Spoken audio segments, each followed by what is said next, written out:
Hello दोस्तों, स्वागत है आपका अपने YouTube channel AB coaching centre में। हम लोग क्लास 12th की रसायन विज्ञान के प्रीवियस ईयर पेपर की सीरीज स्टार्ट की हैं, जिसमें 2023 का सेट फर्स्ट हम लोग ऑलरेडी कर चुके हैं और सेट 2 का पार्ट 1 वीडियो अपलोड कर दिया हूं मैं। इसमें पार्ट 1 वीडियो के अंदर हम लोगों ने प्रश्न संख्या 1 के यहाँ पर देखिए जितने भी बहुविकल्पी प्रश्न थे उनके आंसर देखे हैं। फिर प्रश्न नंबर 2 के आंसर सभी देख लिए हैं। इसी क्रम में देखिए यहाँ पे क्वेश्चन नंबर 3 जो दे रखा है इसमें घ तक है, ये सारे क्वेश्चंस का आंसर दे रखा है। क्वेश्चन नंबर 4 के भी सारे क्वेश्चंस का आंसर पिछली वीडियो में हमने दे रखा है। ठीक है, इस पार्ट में हमें क्वेश्चन नंबर 5 से लेके लास्ट इस पेपर का में जितने भी क्वेश्चन आए हुए हैं सबका सोल्यूशन आपको देखने को मिलेगा। तो देखिए स्टार्ट करते हैं समय न बर्बाद करते हुए। 5वें का क देखिए इसमें लिख रखा है डी ब्लॉक के तत्वों के किन्हीं 4 विशेषताओं का उल्लेख कीजिए, है ना। डी ब्लॉक के तत्वों को संक्रमण तत्व कहते हैं, आप सभी जानते हैं। इनकी 4 विशेषताओं के बारे में बस लिखना है। तो देखिए एक एक करके समझते हैं।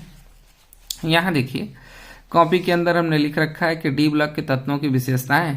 पहली विशेषता इनकी लिख रखी है कि इलेक्ट्रॉनिक विन्यास, इनका इलेक्ट्रॉनिक विन्यास कैसा होता है। तो देखिए संक्रमण तत्वों का इलेक्ट्रॉनिक विन्यास n-1 d 1 to 10 और ns पे 1 से 2 के बीच, यानी d कक्षक में 1 से लेके 10 इलेक्ट्रॉन और s कक्षक में 1 से लेके 2 इलेक्ट्रॉन होते हैं। अर्थात n-1 आंतरिक व d उपकोष आंतरिक d कक्षकों को दर्शाता है जिसमें 1 से 10 इलेक्ट्रॉन रहते हैं। n-1 किसको दिखाता है? d कक्षक को दिखाता है। कैसे? आंतरिक d कक्षकों को दर्शाता है जिसमें 1 से 10 इलेक्ट्रॉन हो सकते हैं तथा अंतिम ns कक्षक में 1 से 2 इलेक्ट्रॉन हो सकते हैं। इसका पूरा पैटर्न समझने के लिए n-1 d to the power 1 to 10 और ns पे 1 से 2, ये देखने के लिए एक मैंने देखिए यहाँ पर आप लोगों के लिए इलेक्ट्रॉनिक विन्यास कर रखा है। तो इस इलेक्ट्रॉनिक विन्यास से आपको क्लियर ही समझ आएगा। देखिए इसमें स्कैंडियम और टाइटेनियम 2 तत्वों का इलेक्ट्रॉनिक विन्यास किया गया है। स्कैंडियम का परमाणु क्रमांक 21 होता है तथा इसमें इलेक्ट्रॉनों की संख्या भी 21 होती है। तो इसमें देखिए इसका इलेक्ट्रॉनिक विन्यास करिए आप, तो 1s2 2s2 2p6 3s2 3p6 3d1 और 4s2 ये बनेगा। ठीक, अब इसमें इलेक्ट्रॉनों को जोड़िए तो 2 और 2 बनते हैं 4, 4 और 6 10, 10 और 2 12, 12 और 6 18, 18 और 1 19, 19 और 2 21। तो देखिए परमाणु क्रमांक कितना है? 21। और यहाँ भी इलेक्ट्रॉनों की संख्या कितनी आ रही है? यहाँ भी इलेक्ट्रॉनों की संख्या भी आ रही है हमारे पास 21। तो इसको हम लोग बोलते हैं अंतिम वाले को यन। देखिए हमने कहा था यन यस पे कितना रहेगा? 1 से 2 इलेक्ट्रॉन, तो इसमें यस पर 2 इलेक्ट्रॉन है। ठीक है, और यन का मान अगर आप 4 लेंगे तो यहाँ n-1 रखिए, n का मान 4 रखें तो 4 में से 1 गेट कितना आया? 3। तो ये देखिए 3 और d पे कहा था 1 से 10 तक, तो स्कैंडियम में d पर 1 इलेक्ट्रॉन रहता है। ठीक, इसी तरीके से टाइटेनियम को देखते हैं। टाइटेनियम में देखिए 22 है तो 1s2 2s2 2p6 3s2 3p6 और 3d2 हो जाएगा। यहाँ पे 1 था, यहाँ पे 2 आ जाएगा और 4s2 ये सेम ही आएगा, क्योंकि देखिए यहाँ पे ये 21 से 22 हुआ था, 1 इलेक्ट्रॉन बढ़ा था और जो बढ़ा हुआ इलेक्ट्रॉन है वो डी कक्षक में चला जाएगा। ठीक, तो ये इनकी पहली विशेषता हो गई। पहली विशेषता किससे संबंधित थी? इलेक्ट्रॉनिक विन्यास से। आगे बढ़ते हैं। देखिए अगला इसमें दूसरी विशेषता क्या है? परमाणु या आयनन त्रिज्या। इसमें देखिए संक्रमण तत्वों की परमाणु त्रिज्याएं परमाणु क्रमांक बढ़ने के साथ साथ सामान्य रूप से घटती हैं। जो संक्रमण तत्व डी ब्लॉक के तत्वों कहते हैं आप सभी जानते हैं। जैसे जैसे इनकी परमाणु त्रिज्याएं होती हैं ना, परमाणु क्रमांक बढ़ने के साथ साथ सामान्य रूप से घटती हैं।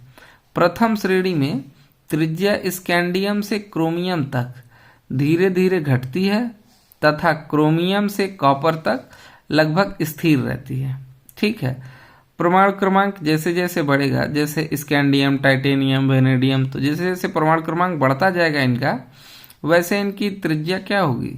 सामान्यतः परमाणु क्रमांक बढ़ने के साथ साथ सामान्य रूप से घटती हैं। ठीक है, तो ये तो पहली मतलब दूसरी प्रॉपर्टी हो गई इनकी कि आयनन त्रिज्या जो है या जो परमाणु त्रिज्या है वो परमाणु क्रमांक बढ़ने के साथ साथ घटती है। आगे बढ़ते हैं। देखिए तीसरा गुण है चुंबकीय गुण। चुंबकीय गुण क्या होता है भाई? संक्रमण तत्व जो होते हैं वो अनुचुंबकीय गुण प्रदर्शित करते हैं। इस गुण का कारण क्या है, क्यों ये अनुचुंबकीय होते हैं? तो देखिए, इनमें उपस्थित अयुग्मित इलेक्ट्रॉनों की उपस्थिति इसका कारण है। ये अयुग्मित इलेक्ट्रॉनों के कारण ही ये अनुचुंबकीय व्यवहार प्रदर्शित करते हैं। इसका चुंबकीय आघूर्ण आप निकाल सकते हैं। चुंबकीय आघूर्ण बराबर होता है म्यू इक्वल टू √n+2। यहाँ पे n क्या है? n अयुग्मित इलेक्ट्रॉनों की संख्या है। ठीक है, आगे बढ़ते हैं। चौथी बात देखिए, विशेषता के अंदर डी ब्लॉक के हम ये लिख रहे हैं कि संकुल यौगिकों का बनना या बनाना। संकुल यौगिकों का निर्माण छोटे आकार, उच्च नाभिकीय आवेश तथा उपयुक्त ऊर्जा के डी उपकोषों की उपलब्धता के कारण संक्रमण तत्व में संकुल यौगिक को बनाने की प्रवृत्ति पाई जाती है। हाँ, ये देखिए डी उपकोष के तत्वों की विशेषता के विषय में बोला है कि देखिए, एक होता है ना संकुल यौगिक, ठीक है। तो संकुल यौगिक केवल और केवल डी उपकोष के जो तत्व हैं वही बना पाते हैं।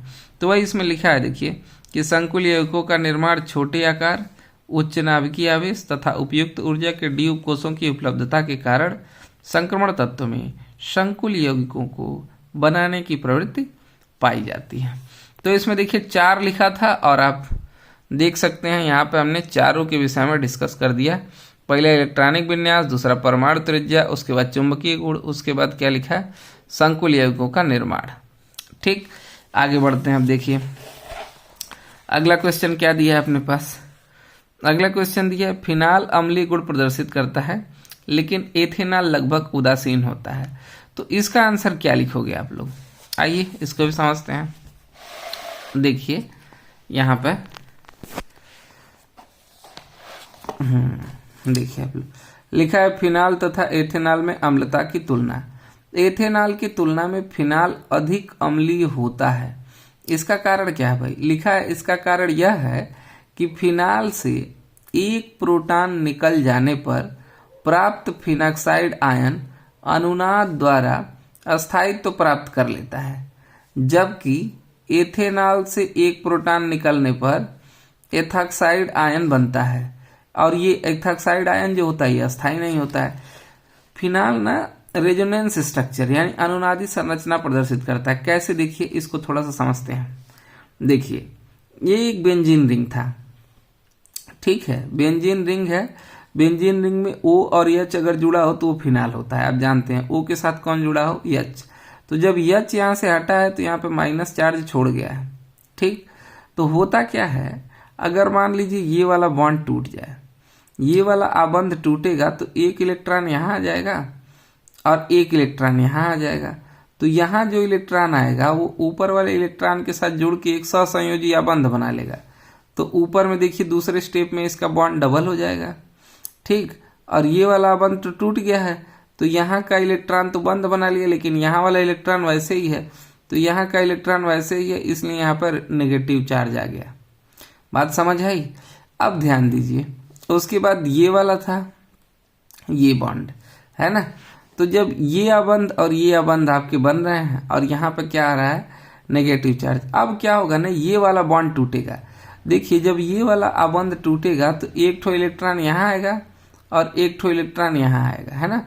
क्यों? क्योंकि 2 इलेक्ट्रॉन मिलकर सहसंयोजी आबंध बनाते हैं। तो यहाँ पे 2 इलेक्ट्रॉन है दोनों कॉर्नर पर कार्बन के, तो एक इलेक्ट्रॉन यहाँ आएगा, एक इलेक्ट्रॉन यहाँ आएगा। आप जानते हैं कि ये एक इलेक्ट्रॉन है पहले से, तो ये इलेक्ट्रॉन जब अंदर आया यहाँ और ये वाला इलेक्ट्रॉन टूटने के बाद जो मिला, ये दोनों आपस में मिलकर बंध बना लेंगे। तो ये दोनों आपस में बंध बना लेते हैं और ये इलेक्ट्रॉन खाली रह जाता है। तो देखिए ये दोनों बंध बना लेंगे तीसरे स्टेप में, और यहाँ पे जो एक इलेक्ट्रॉन है उसको ऋणात्मक चार्ज से आपको दिखाया गया, ठीक। अब इसके बाद क्या होगा? इसके बाद देखिए तीसरा वाला बॉन्ड है। अब इस बॉन्ड को तोड़ना है तो इसमें दिखा देते हैं। ये और ये जब टूटेगा ये बॉन्ड तो एक इलेक्ट्रॉन ऐसे ही ऊपर आएगा और दूसरा इलेक्ट्रॉन कहाँ आएगा? नीचे आएगा। तो यहाँ पे एक इलेक्ट्रॉन आएगा और एक इलेक्ट्रॉन यहाँ पे आएगा। तो होगा क्या, ये इलेक्ट्रॉन जो यहाँ पे है ये जब अंदर जाएगा तो यहाँ पे आएगा और इसका टूटा हुआ ये जब बॉन्ड टूटेगा तो एक इलेक्ट्रॉन यहाँ पे, तो ये वाला इलेक्ट्रॉन और ये वाले आपस में क्या बनाएंगे? बंध। और यहाँ पे माइनस बच जाएगा। तो देखिए ये बंद बना लिए और यहाँ पे जो इलेक्ट्रॉन बच गया उसके लिए ऋणात्मक आयन लगा दिया इन्होंने। ठीक, आगे देखिए। उसके बाद अगले स्टेज में क्या होगा कि ये वाला फिर इस वाले इलेक्ट्रॉन के साथ रिएक्ट करेगा। ये बॉन्ड जब टूटेगा ये वाला अबंध, तो एक इलेक्ट्रॉन यहाँ आ जाएगा, एक इलेक्ट्रॉन यहाँ चला जाएगा। तो ये इलेक्ट्रॉन और ये इलेक्ट्रॉन आपस में जब बंध बना लेंगे तो फिर जो पहले की संरचना थी वही संरचना पुनः प्राप्त हो गई। तो इसे हम लोग कहते हैं अनुनादी संरचना। ठीक है, पहला स्टेज, दूसरा, तीसरा, चौथा और पांचवा। तो ये अनुनादी संरचना प्रदर्शित करने के कारण फिनाल जो होता है वो आपका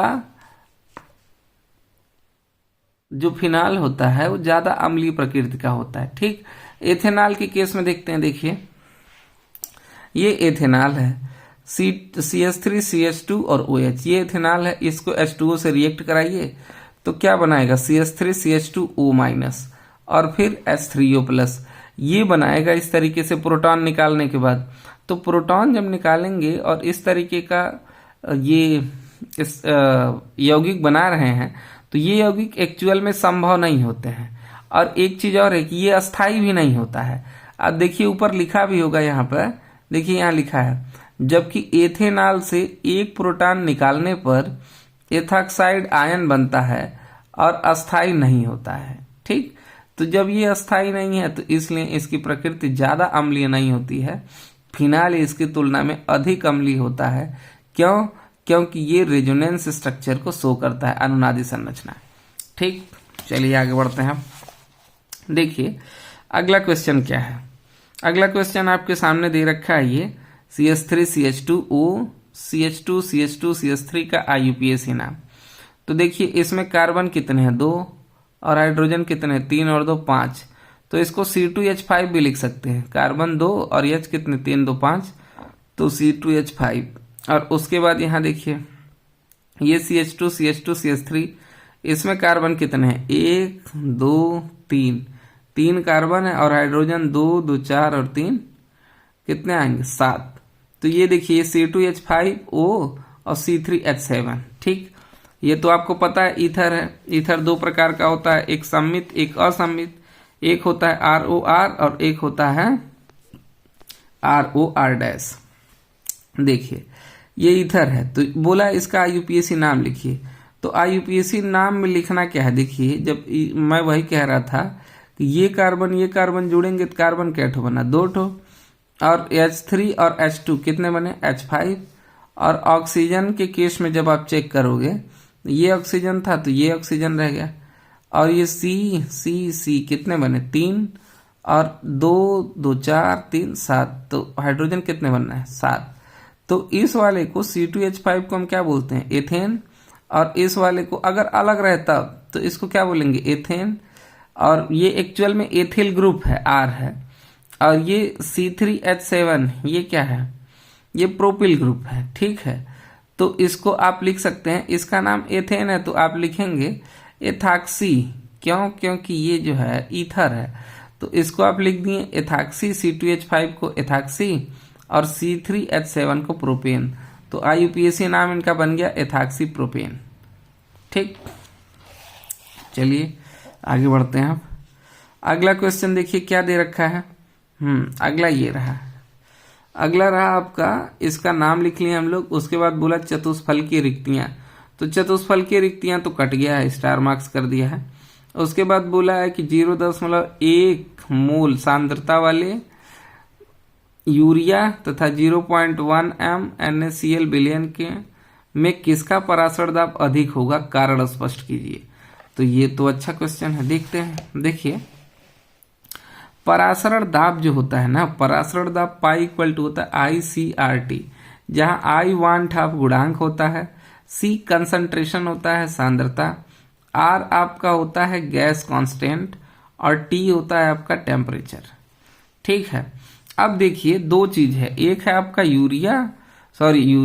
यूरिया है और दूसरा क्या है, नमक है। देख लीजिए आप लोग, देखिए ये बोला है पहला क्या है, ये है यूरिया। ठीक, और दूसरा क्या है, NaCl।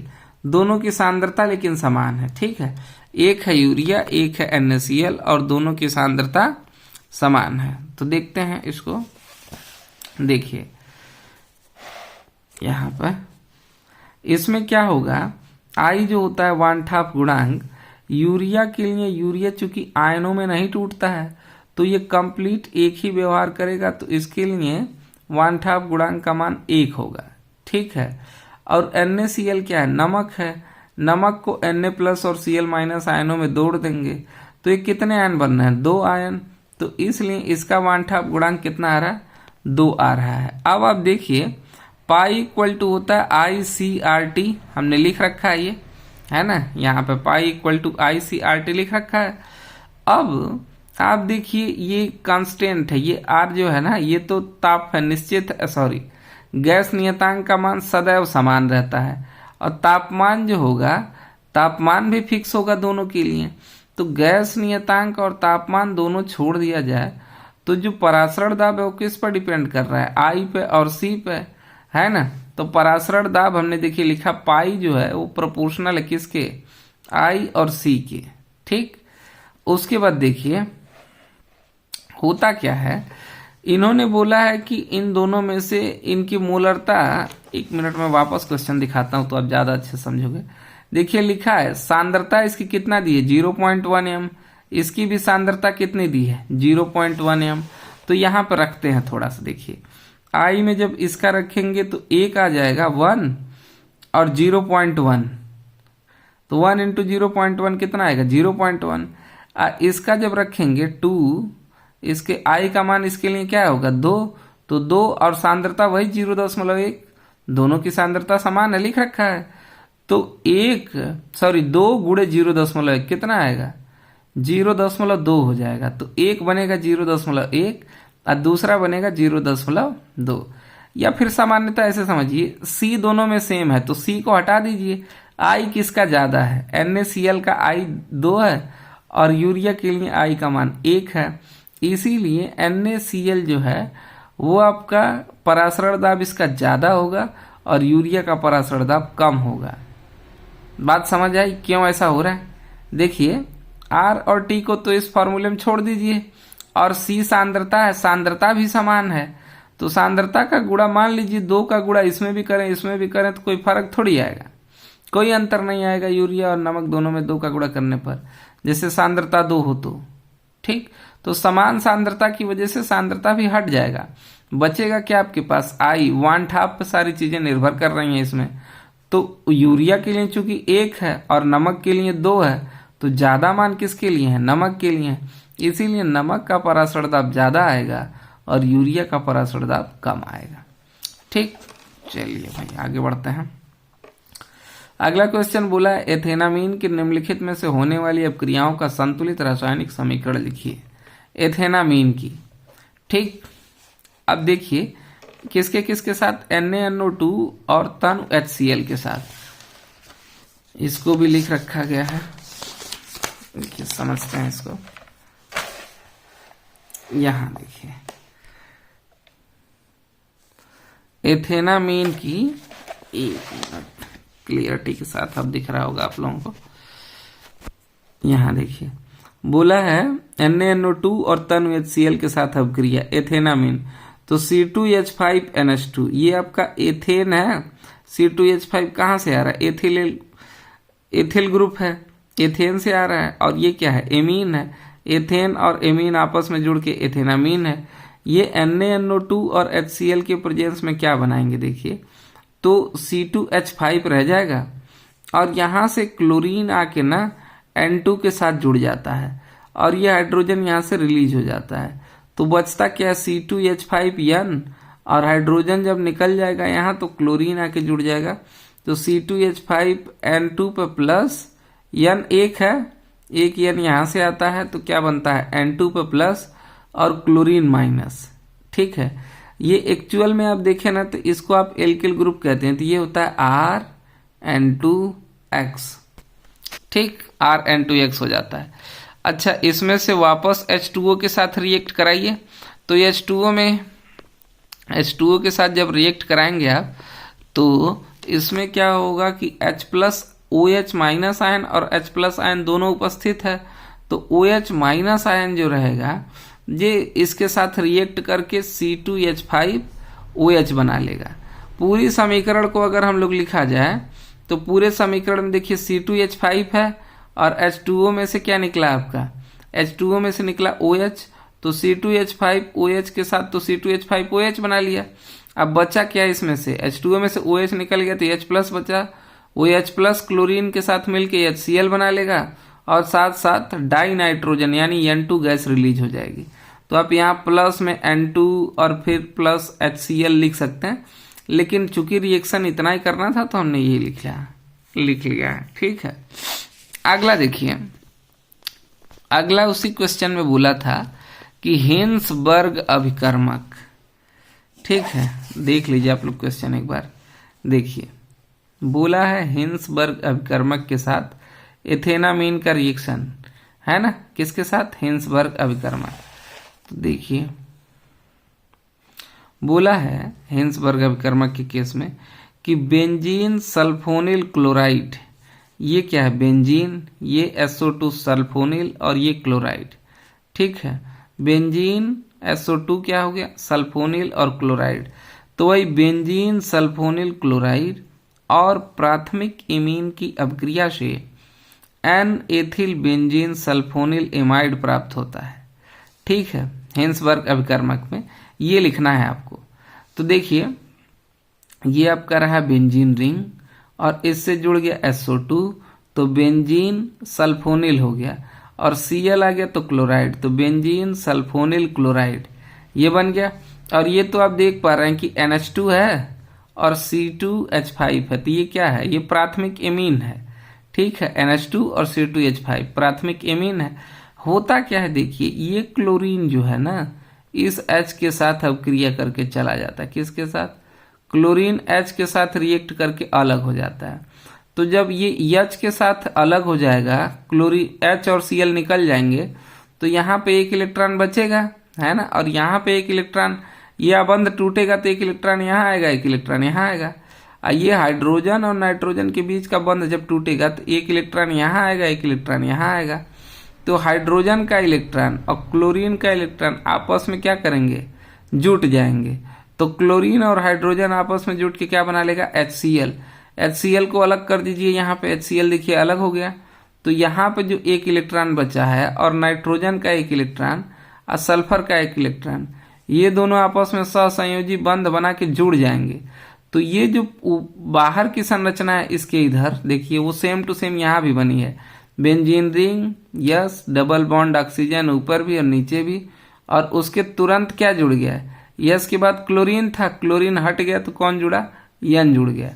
तो ये N जुड़ गया और फिर C2H5 और यहाँ पे H है, तो ये H रहा नीचे की तरफ।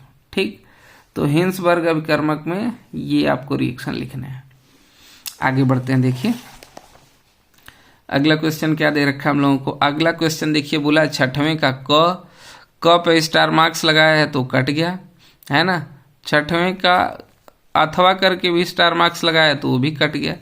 ख जो है कि ग्लूकोज की संरचना सूत्र तथा IUPAC नाम लिखिए, तो ये देखते हैं। देखिए ये क और ये अथवा वाला ये तो खत्म हो गया। ख लिखते हैं कि ग्लूकोज का संरचना सूत्र लिखना है हमको, IUPAC नाम लिखना है और कैसे सिद्ध करें कि इसके एक अणु एल्डिहाइड उपस्थित है, ग्लूकोज के अणु में एल्डिहाइड उपस्थित है। तो 3 सवाल है, पहला संरचना, दूसरा IUPAC नाम, तीसरा एल्डिहाइड समूह की उपस्थिति का पता लगाना। तो चलिए एक एक करके समझते हैं। देखिए सबसे पहले ग्लूकोज की संरचना आप लिखेंगे और ये बना देंगे। तो ग्लूकोज का सूत्र होता है C6H12O6। आप इसमें गिनिए तो कार्बन 6 मिलेंगे, 3 3 6, कार्बन 6 है। ऐसे ही O भी 6 मिलेंगे, देखिए 1 2 3 4 5 और एक यहाँ O 6 हो गया, C6O6 और H 12 मिल जाएगा आपको, 1 2 3 4 5 6 7 8 9 10 11 और ये 12। तो C6H12O6 बना ना। तो ये ग्लूकोज की संरचना हो गई। संरचना आप ये दिखाएंगे और IUPAC नाम इसका क्या लिखेंगे, IUPAC नाम आप लिखोगे 2 3 4 5 6 पेंटा हाइड्रॉक्सी हेक्सेनल। ठीक, ये इसका IUPAC नाम हो जाएगा। आगे देखिए ग्लूकोज में CHO समूह की उपस्थिति, इसमें 3 काम दिया था हम लोगों को करने के लिए। पहला तो संरचना तो ये हो गई, और दूसरा बोला है कि इसका नाम, तो IUPAC नेम ये बन गया, ठीक है। और तीसरा है ग्लूकोज की में CHO समूह की उपस्थिति। तो देखिए ये भी देख लेते हैं।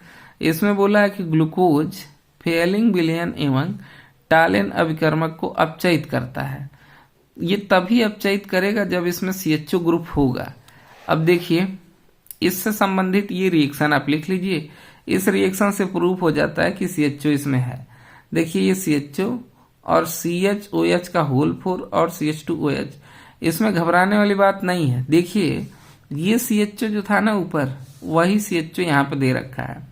अच्छा CHOH, यहाँ देखिए CHOH, ये भी क्या है CHOH, ये भी क्या है CHOH, ये भी क्या है CHOH।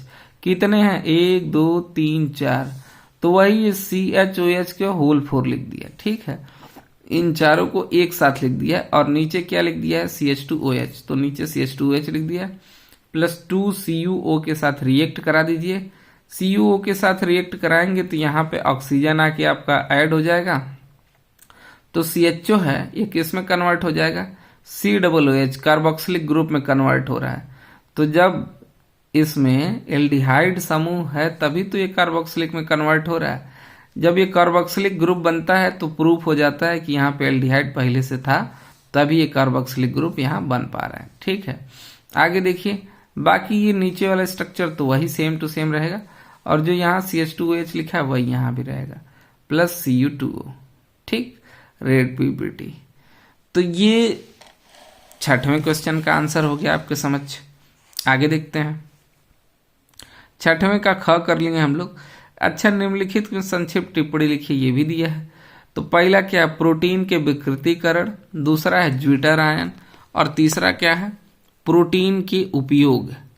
तो इन तीनों का एक साथ मतलब एक्सप्लेनेशन देख लेते हैं। क्वेश्चन तो आप देख ही लिए कि पहला प्रोटीन का विकृतीकरण, दूसरा ज्विटर आयन और तीसरा प्रोटीन के उपयोग। एक चीज मैं आप लोगों को बोलना चाहूंगा कि उपयोग का ज्यादा ध्यान दीजिए मत दीजिए, ज्विटर आयन जरूर याद करके जाइए, और ये प्रोटीन का विकृतीकरण क्योंकि ये कई बार पूछा है पेपर में, ठीक है। तो ये दोनों इसमें से मोस्ट इंपॉर्टेंट है। यूज तो आप सोच के कुछ भी लिख सकते हैं। चलिए आगे इनका सॉल्यूशन देखते हैं हम लोग।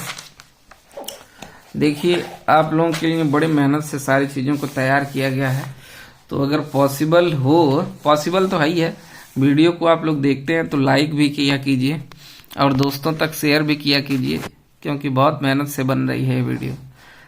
देखिए प्रोटीन का विकृतीकरण, ये होता क्या है, वह प्रक्रिया जिसके द्वारा प्रोटीन के भौतिक गुणों के साथ साथ जैविक गुणों में परिवर्तन हो जाता है, उसे प्रोटीन का विकृतीकरण कहते हैं, ठीक है। प्रोटीन की जो भौतिक गुण होते हैं उसमें भी परिवर्तन हो जाए, साथ साथ उसके जो बायोमोलिकुलर प्रॉपर्टीज होती हैं, जैविक गुण होते हैं, उसमें भी परिवर्तन आ जाए, तो उसे हम क्या बोलेंगे विकृतीकरण। वह प्रक्रिया जिसके द्वारा प्रोटीन के भौतिक गुणों के साथ साथ जैविक गुणों में परिवर्तन आ जाता है, उसे प्रोटीन का विकृतीकरण कहते हैं। आगे देखिए प्रोटीन के विकृतीकरण 2 प्रकार से होता है। अच्छा मुझे केवल इतना ही लिखना था विकृतीकरण, मैंने जानबूझ के पूरा एक्सप्लेन किया, पता है क्यों, क्योंकि ये ज्यादा इंपॉर्टेंट है। तो आप लोग देखिए प्रोटीन के विकृतीकरण 2 प्रकार से होता है। पहला लिखा है उत्क्रमणीय विकृतीकरण। इसमें क्या होता है भाई, देखिए लिखा है यह विकृतीकरण प्रायः लवणों की उपस्थिति के कारण होता है। इसमें प्रोटीन के दुर्बल हाइड्रोजन आबंध टूट जाते हैं तथा पॉलीपेप्टाइड श्रृंखलाएं खुल जाती हैं। यह विकृति कारक अभिकर्मक को हटाने पर अपनी प्रारंभिक संरचना में वापस आ जाता है, या यहाँ पे जो लिखा है प्रारंभिक संरचना में आ जाता है, ठीक। उत्क्रमणीय का मतलब होता ही है कि कोई भी चीज आप परिवर्तित कीजिए, अब परिवर्तन के पश्चात पुनः वह अपनी प्रारंभिक स्थिति में आ जाए। विकृतीकरण का मतलब तो आप समझते हैं, विकृत मतलब होता किसी भी चीज का टूटना, है ना, उसका रूप का बिगड़ना विकृतीकरण कहलाता है। तो वही बोला है कि यह विकृतीकरण कब होता है, यह विकृतीकरण लवण की उपस्थिति के कारण होता है। इसमें प्रोटीन के दुर्बल हाइड्रोजन आबंध टूट जाते हैं तथा पॉलीपेप्टाइड श्रृंखलाएं खुल जाती हैं। अगला देखिए अनुत्क्रमणीय विकृतीकरण। इसमें क्या होता है भाई कि यह विकृतीकरण प्रबल विकृतिकारक अभिकर्म को, जैसे प्रबल अम्ल या प्रबल क्षार या उच्च ताप पर होती हैं। इस प्रक्रिया में विकृत प्रोटीन अपनी पूर्व अवस्था में नहीं आ पाते हैं। खुद भी देख लीजिए, इन्होंने बोला है या तो प्रबल क्षार के केस में होगा या तो उच्च ताप के केस में होगा, है ना, या प्रबल अम्ल। तो ये तो पूरे तरीके से विकृत हो जाएंगे, मतलब इनकी संरचना पूरी तरीके से टूट जाएगी और वापस पुनः प्रारंभिक स्थिति में नहीं आ पाएंगे। अगला देखिए लिखा है ज्विटर आयन।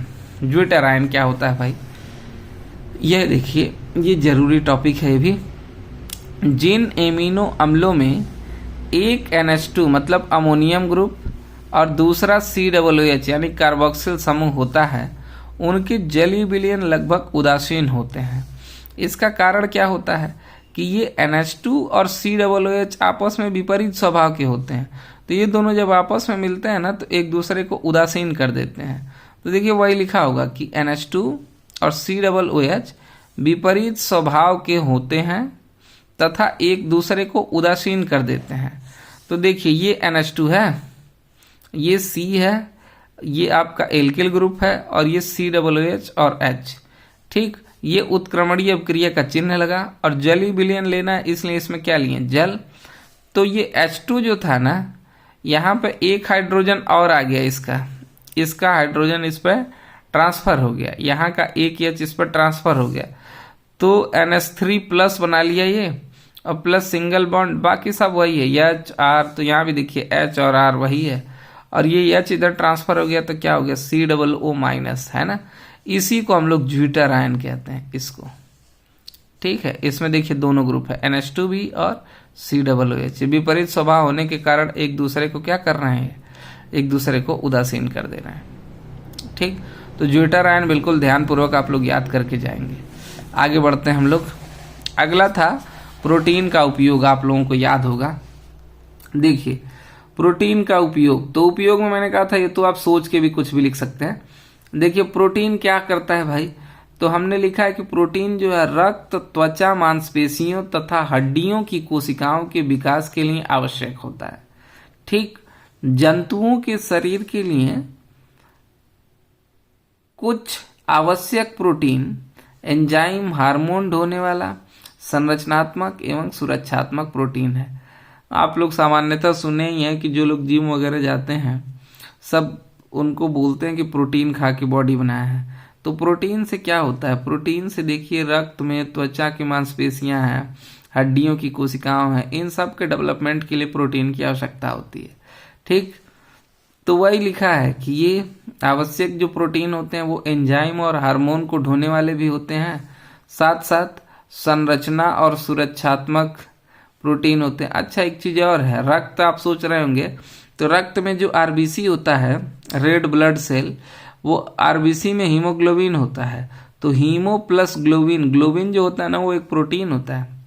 ग्लोबिन क्या होता है, प्रोटीन होता है, और हीमोपेंट होता है। तो ग्लोबिन के ऊपर हीमोपेंट किया रहता है, तो वही हीमोग्लोबिन रहता है जो रेड ब्लड सेल रहता है और ऑक्सीजन को अपने में अवशोषित करके प्रत्येक कोशिका तक पहुंचाता है। ठीक, आगे बढ़ते हैं। देखिए प्रोटीन का प्रमुख कार्य शरीर की आधारभूत संरचना की स्थापना एवं एंजाइम के रूप में शरीर में जैव रासायनिक क्रियाओं का संचालन करना है। ठीक है, जो भी बायोलॉजिकल केमिकल रिएक्शन होते हैं उन सब का संचालन कौन करता है, प्रोटीन करता है। तो ये देख लीजिएगा, अपने से भी सोच के कोई सा भी पॉइंट लिख सकते हैं कि प्रोटीन का क्या क्या यूज हो सकता है। चलिए अब हम लोग चलते हैं एक अच्छे क्वेश्चन की तरफ। ये क्वेश्चन जरूरी है कि बेंजल्डिहाइड का संरचना सूत्र, तो बेंजीन बना दीजिए। अब बेंजल्डिहाइड मतलब एल्डिहाइड में क्या होता है, CHO होता है, तो बेंजीन में CHO जोड़ दीजिए, बेंजल्डिहाइड बन जाएगा। तो हमें उसका संरचना सूत्र देखना है, फिर NH2 का रिएक्शन, फिर टालेन अभिकर्मक का, फिर NaOH, यानी 3 चीजें हैं। पहला देखिए बेंजल्डिहाइड का संरचना सूत्र है, फिर बेंजल्डिहाइड पर NH2 की अभिक्रिया, फिर टालेन अभिकर्मक की अभिक्रिया, फिर NaOH की रासायनिक अभिक्रिया का समीकरण लिखना है। ये बहुत बेहतरीन है, देखते हैं। देखिए मैंने आप लोगों के लिए लिख रखा है भाई बहुत मेहनत से। देखिए यहाँ पे प्रश्न उत्तर 7वां क है कि बेंजल डिहाइड की संरचना। तो संरचना देखिए, कोई भी एक बेंजीन रिंग बना दीजिए। अब बेंजीन रिंग पे हमने क्या जोड़ दिया, CHO है ना। तो आप जानते हैं कि कार्बन जो है वो 4 अबंध बनाता है, तो एक इधर बना लिया, एक H से, तो डबल बॉन्ड किससे बनाएगा, ऑक्सीजन से। तो ये पूरा ओपन स्ट्रक्चर बनाया। आप चाहो तो ऐसे CHO भी डायरेक्ट लिख सकते हो, ठीक है। तो ये हो गई बेंजीन की संरचना। दूसरा बोला था कि बेंजल डिहाइड। अब देखिए ये बेंजीन है और ये एल्डिहाइड है। ये क्या है, बेंजीन और ये एल्डिहाइड, दोनों मिलके आपस में क्या बन गए, बेंजल डिहाइड, ठीक। अब पहली बात उसमें बोला था कि बेंजल डिहाइड की NH2 के साथ अभिक्रिया दर्शाइए। तो देखिए ये बहुत आसान है, बस ध्यान से समझने की बात है, ठीक है। देखिए ये बेंजल डिहाइड है, इसी की संरचना दिखानी थी, साफ साफ बोला है। तो हमने क्या किया, बेंजल डिहाइड बना दिया। ये बेंजीन रिंग और ये CHO, और ये भी बोला है कि NH2 तो ये भी जोड़ दीजिए, प्लस NH2 आ गया। अब इन्हीं दोनों से मिला के प्रोडक्ट बनाना है। तो देखिए इसमें क्या होगा, ये तो बेंजीन रिंग रहेगा आपका, ये CH है, H रहेगा। अब देखिए कार्बन जो है ना वो डबल बॉन्ड बनाया किसके साथ, ऑक्सीजन के साथ। तो अगर यहां से ऑक्सीजन हटा दें तो इस तरीके से यहां से ऑक्सीजन हटेगा ये। तो जब ऑक्सीजन हटेगा तो यहाँ 2 इलेक्ट्रॉन कार्बन के खाली हो जाएंगे। कार्बन 2 अबंध बनाया रहेगा, एक बेंजीन रिंग के साथ, एक H के साथ। तो यहाँ का जो कार्बन है एक बेंजीन रिंग के साथ और एक H के साथ तो अबंध बनाया रहेगा, ऐसे ऊपर H चला जाएगा, और ऑक्सीजन के साथ जो 2 इलेक्ट्रॉन है वो खुल जाएंगे, ठीक है। तो देखिए ये बेंजीन रिंग है और इधर कार्बन, और ऊपर क्या है, सिंगल बॉन्ड के साथ H। तो C और H, C से कौन जुड़ा है, एक बेंजीन रिंग एक H। यहाँ भी C से कौन जुड़ा है, एक बेंजीन रिंग और एक H जुड़ा है। इसमें NH2 है, इसमें इसका H2 और यहाँ का O। देखिए ये क्या है, O और H2। O कितने अबंध बनाता है, 2, और हाइड्रोजन अगर 2 दिए जाए तो बैलेंस हो जाता है। तो O और H2 ये दोनों एक साथ होके निकल जाते हैं, H2O बना लेते हैं। ये O और H2 आपस में मिलके क्या बना देगा, H2O। तो देखिए यहाँ प्लस H2O किया है, ठीक है। O और H2, ये वाला O और ये वाला H2 आपस में क्या बना दिया, H2O। तो आपके पास बचा क्या, ये बेंजीन रिंग बचा, फिर C बचा, फिर H बचा। तो वही हमने लिखा है, बेंजीन रिंग, फिर C और फिर H को ऊपर कर दिया। और यहाँ डबल बॉन्ड छूटा है ना, जैसे ये डबल बॉन्ड है ना ऑक्सीजन के साथ, तो ऑक्सीजन हटा है। तो ये डबल बॉन्ड, अब देखिए ये जो नाइट्रोजन है इसमें से 2 हाइड्रोजन निकाल देंगे तो नाइट्रोजन का भी तो 2 इलेक्ट्रॉन खाली होगा। तो नाइट्रोजन का 2 इलेक्ट्रॉन और इस कार्बन का 2 इलेक्ट्रॉन आपस में डबल बॉन्ड बना लेंगे, ठीक। तो इसके 2 इलेक्ट्रॉन, 1 इलेक्ट्रॉन तो ये बेंजीन के साथ चला गया, बेंजीन के साथ का बॉन्ड तो बना ही है, और हाइड्रोजन के साथ वाला बना ही रहेगा। तो देखिए बेंजीन के साथ वाला बना है, हाइड्रोजन के साथ वाला बना है। ऑक्सीजन और जब निकलेगा तो 2 इलेक्ट्रॉन यहाँ पे फ्री होंगे, तो 2 इलेक्ट्रॉन यहाँ पे फ्री थे। और यहाँ से जब H2 निकल के ऑक्सीजन के साथ होकर H2O बना लिया, तो यहाँ 2 H2 निकलने की वजह से यहाँ इसके भी 2 इलेक्ट्रॉन खाली हुए। तो कार्बन के 2 इलेक्ट्रॉन और नाइट्रोजन के दोनों इलेक्ट्रॉन आपस में अबंध बना लिए। फिर ये N बचा और बाकी क्या है, NH2, तो फिर NH2 बच गया। आसान सा है, बेंजल डिहाइड हाइड्रोजन बनता है इसमें, ठीक। आप लोगों को समझ आया होगा। आगे बढ़ते हैं, देखिए अगला है टालेन अभिकर्मक के साथ अभिक्रिया। तो देखिए ये बेंजीन है, ये बेंजल डिहाइड ये है, वह यहाँ भी बना दिया। टालेन अभिकर्मक है तो 2AgNH3 का होल ट्वाइस प्लस 3OH से रिएक्ट करा दिया। इसमें क्या होता है, टालेन अभिकर्मक के केस में जो बेंजीन रिंग में यहाँ पे CHO है ना, यहाँ का H हट जाता है। H हटा के यहाँ से ऑक्सीजन इंट्रोड्यूस कर देते हैं तो ये COOH बन जाता है, ठीक है। अब इसमें देखिए ये तो आपका बेंजीन रिंग रहा और CH हट गया तो COO हो गया, ये COO और O-। उसके बाद देखिए Ag कितना है, 2, तो वही लिखे हैं 2Ag। NH3 कितना है, 2 यहाँ और सामने भी है 2 दूनी 4, तो 4NH3। तो यहाँ पे भी देखिए 4NH3 और इसमें से एक O तो यूज हो गया है ना, तो बचा कितना, 2 O बचा, तो 2H2O यहाँ पे आ जाएगा आपका। बात समझे। तो टालेन अभिकर्मक के साथ ये रिएक्शन है। आगे बढ़ते हैं हम लोग। वीडियो लंबी हो रही है थोड़ी सी, लेकिन आप लोग धैर्य रखिए। ये बहुत ज़रूरी, एक तरीके से कह सकते हैं बहुत ज़रूरी और आसान भी है। ठीक है, आगे बढ़ते हैं हम लोग। 7वां क्वेश्चन अपना कवर हो गया। अब आते हैं हम लोग 8वां वाला समझ लेते हैं। यहाँ देखिए बोर्ड पर लिख रखा है एसिटल्डिहाइड का IUPAC नाम लिखिए। NaHSO3 के साथ अभिक्रिया, NaOH के साथ अभिक्रिया, NH2NH2 के साथ और HCN के साथ। इन 4 लोगों के साथ अभिक्रिया हमको दिखानी है। किसकी? एसिटल्डिहाइड की। पहला काम क्या करना है? एसिटल्डिहाइड का IUPAC नाम लिखना है। फिर एसिटल्डिहाइड का NaHSO3 के साथ, NaOH के साथ, NH2NH2 के साथ और HCN के साथ रासायनिक अभिक्रिया के समीकरण देने हैं। तो पहले इसको समझते हैं, फिर आते हैं ख वाले पे, फिर ये पेपर खत्म हो रहा होगा। ठीक है, तो देखिए एसिटल्डिहाइड ये है CH3CHO।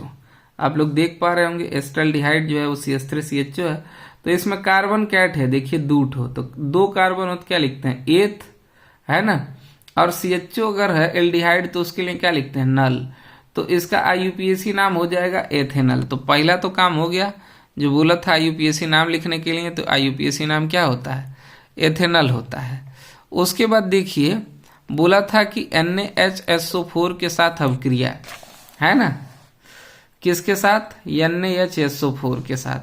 तो देखिए ध्यान से, ये एल्डिहाइड एसिटल्डिहाइड है, तो CH3, फिर ये बॉन्ड C, ये C, और ऑक्सीजन में कितने बंध बनाता है? 2, तो डबल बॉन्ड O और H। तो ये आपका हो गया acetaldehyde CH3 C double bond O और H। NaHSO4 के साथ रिएक्ट करा दीजिए। तो इस अवस्था में होगा क्या? ये वाला आबंध टूट जाएगा, ऑक्सीजन वाला आबंध टूट जाएगा, और ये जो H है ये जाके यहाँ पे जुड़ जाएगा। ठीक है, तो O में H जाके जुड़ेगा तो OH बन जाएगा। समझ पा रहे हैं ना आप लोग? अभी रुकिए, मैं वापस बताता हूँ, एक बार ध्यान से देखिए। ये इसमें 2 आबंध हैं, तो ये वाला आबंध टूट जाएगा, तो 1 इलेक्ट्रॉन ऊपर बचेगा, 1 इलेक्ट्रॉन नीचे बचेगा। ऊपर वाला इलेक्ट्रॉन इसका हाइड्रोजन को अपने में जोड़ लेगा, तो इसके हाइड्रोजन को जब जोड़ लेगा तो ये क्या बन जाएगा? OH, ये बन जाएगा OH। तो ये रहा CH3 C और OH, तो CH3 C और OH। अब उसके बाद ये तो H ही है C के साथ, तो ये H तो यहीं पर रहा CH, और उससे बॉन्ड बना के कौन जुड़ जाएगा? NaSO4। तो वही SO4 था, ठीक। तो ये आपका बना लेगा SO3Na। ठीक है, तो ये SO3Na आ जाएगा यहाँ से, इस वाले हिस्से से, और यहाँ से H जो था ये तो यही रह गया, इसको एक H गया है तो ये OH हो गया है। ठीक, ये हो गया NaHSO4 के साथ रासायनिक अभिक्रिया। उसके बाद देखिए NaOH के साथ इसकी रासायनिक अभिक्रिया देखते हैं। तो ये 2CH3C डबल बॉन्ड OH, यही है सेम टू सेम, ये जो ऊपर लिखा है एसिटल्डिहाइड वही नीचे भी है। और NaOH के साथ रिएक्ट कराइए इसको, तो इसमें क्या होता है ना, NaOH के प्रेजेंस में CH3, ये 2 है देखिए, CH3C डबल बॉन्ड OH, तो CH3C डबल बॉन्ड OH और फिर CH3C डबल बॉन्ड OH। ये मैंने यहाँ पर एक साथ पढ़ दिया, ऐसा लिखा नहीं है, लेकिन फिर भी देखिए ये 2 लिखा है, तो 2 बार आप इसी को लिख सकते हैं, CH3C डबल बॉन्ड OH। तो अगर इसको हम ऐसे माने कि CH3C डबल बॉन्ड O और फिर H, और फिर CH3C डबल बॉन्ड O और फिर H, ऐसा समझ सकते हैं। तो हुआ क्या है इसमें देखिए, हुआ ये है कि ये 1 CH3 यहाँ पे आया पहले, और ये वाला जो कार्बन है इसमें से ये ऑक्सीजन निकल गया, ऑक्सीजन तो है सॉरी, ये बॉन्ड टूट गया ऑक्सीजन और कार्बन के बीच। ये बॉन्ड टूटा, जब ये वाला आबंध जब टूटेगा तो इस O के साथ एक H आके जुड़ जाएगा, जैसे ऊपर वाले में जुड़ रहा था, तो CH3OH हो जाएगा ये, और नीचे आ जाएगा C, और ये वाला H ही है तो CH आ गया। अब वापस CH3 था, क्योंकि ये 2 बार है ना, तो फिर से इसी CH3 को हम लिखें, लेकिन एक H इसका निकालेंगे हम। क्यों निकालेंगे? क्योंकि अगर H निकालेंगे नहीं तो इलेक्ट्रॉन फ्री नहीं होगा, और इलेक्ट्रॉन फ्री नहीं होगा तो इस कार्बन के साथ ये वाला कार्बन जुड़ेगा नहीं, तो एक हाइड्रोजन कम किए तो जो इलेक्ट्रॉन खाली हुआ वो इलेक्ट्रॉन और इसका इस कार्बन का इलेक्ट्रॉन ये आपस में बंध बना लिए तो ये CH2 हो गया। अब फिर C डबल बॉन्ड O और H, तो इसके बाद तो यही है C डबल बॉन्ड O और H, तो C डबल बॉन्ड O और H ये आ गया। ठीक है, आप लोगों को समझ आ रहा है कि नहीं आ रहा है? मैं एक बार लिख के बता देता हूँ एक व्हाइट पेज पे, थोड़ा सा क्लियरिटी आ जाएगी। देखिए CH3 C double bond O और H है।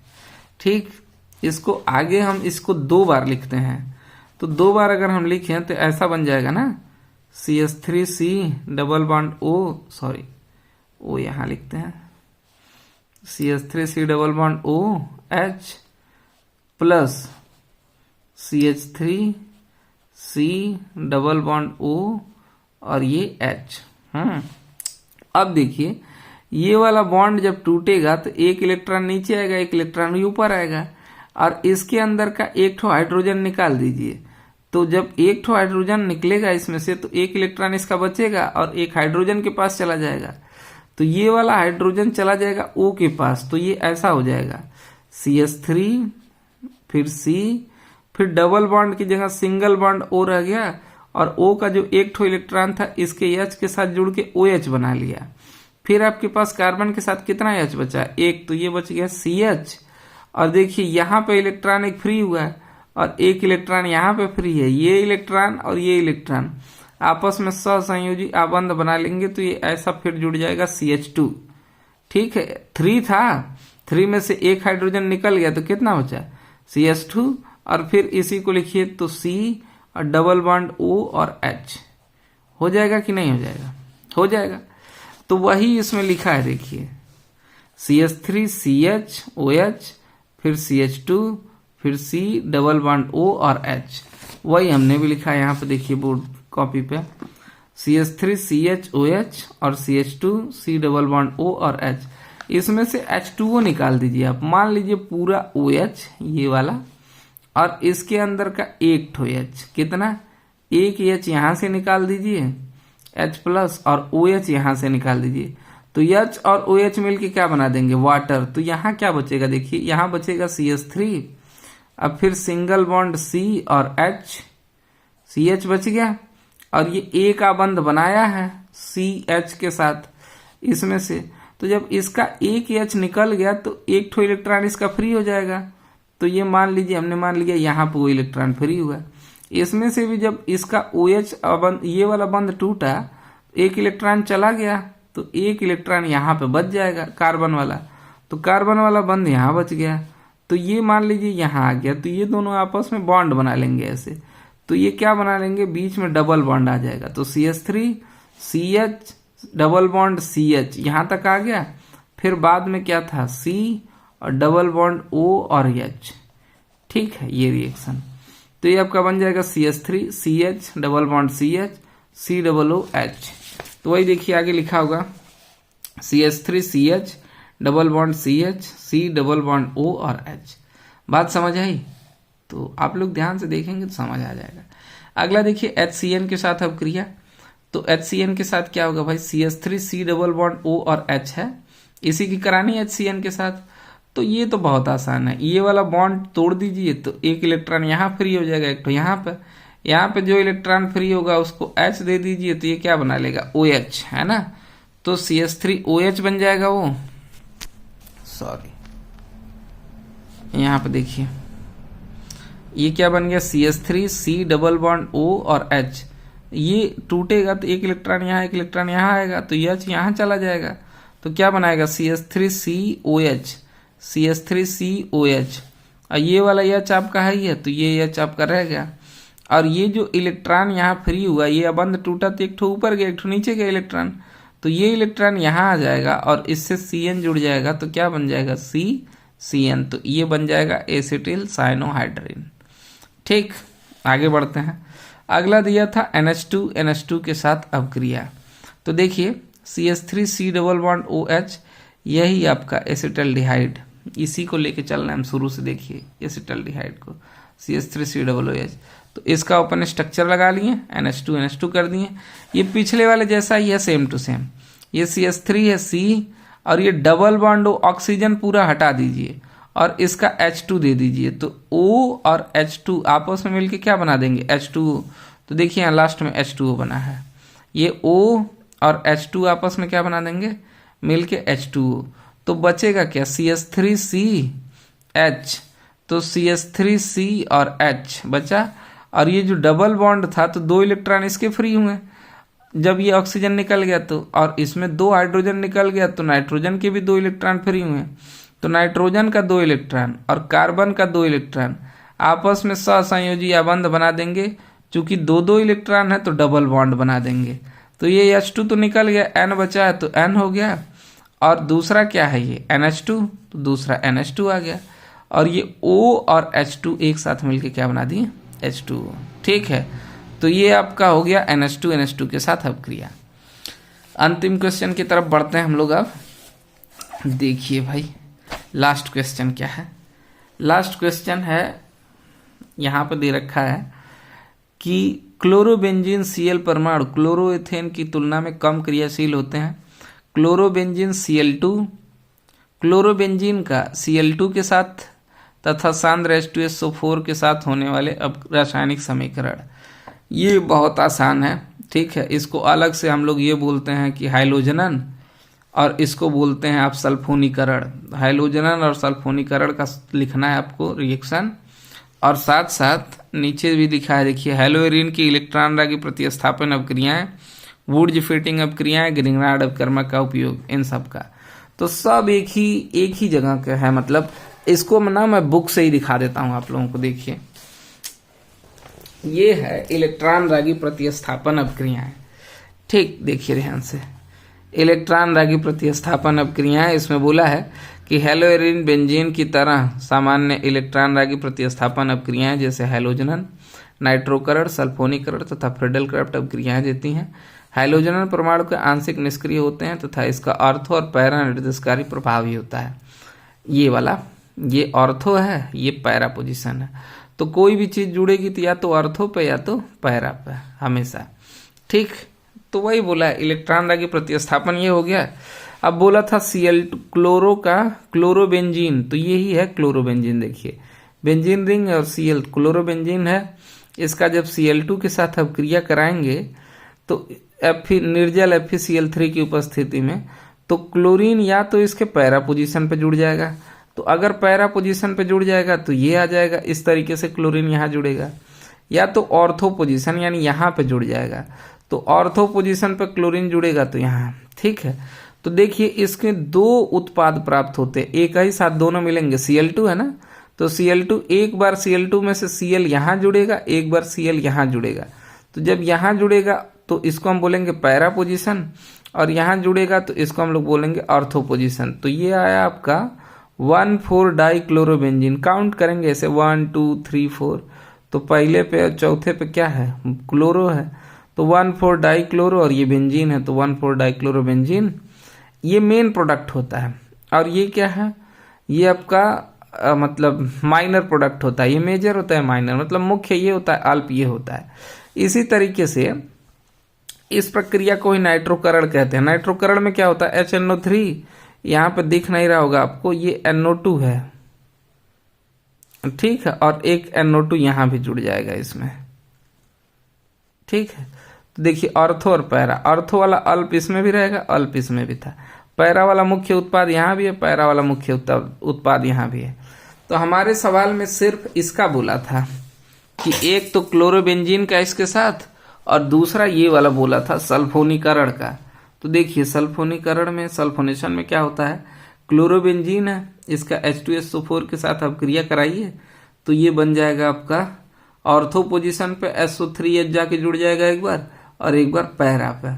तो पैरा मुख्य उत्पाद होगा और ऑर्थो वाला जो है वो अल्प उत्पाद होगा।